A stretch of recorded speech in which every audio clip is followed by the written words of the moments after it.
সম্পত্তি বিবাদ মামলায় আজ হাইকোর্টের বিচারপতির স্বামীকে তলব সিআইডির।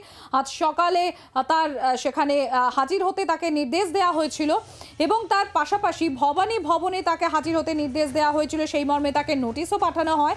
ক্ষমতার অপব্যবহার করে তদন্তে হস্তক্ষেপের অভিযোগ ওঠে বিচারপতি অমৃতা সিনহার স্বামীর বিরুদ্ধে।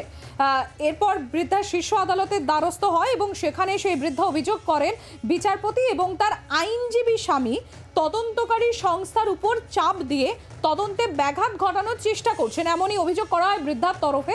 64 বছরের এই বিধবা তিনি এবং তার মেয়ের অভিযোগের ভিত্তিতেই সিআইডি তদন্তের নির্দেশ দেয় সুপ্রিম কোর্ট। কিন্তু বিচারপতির স্বামীর বিরুদ্ধে কোনো বাড়তি পদক্ষেপ করা যাবে না বলেও শীর্ষ আদালতের তরফ থেকে জানিয়ে দেওয়া হয়।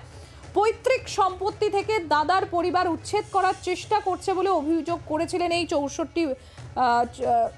60 বৃদ্ধা এবং ফৌজদারি মামলায় বিবাদীদের পক্ষের আইনজীবী ছিলেন বিচারপতির স্বামী।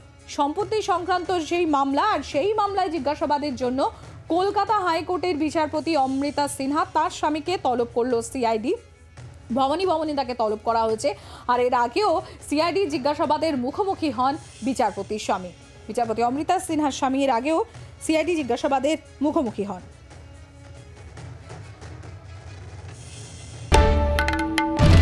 বাংলার আওয়াজ, বাঙালির আবেগ, জি 24 ঘন্টা।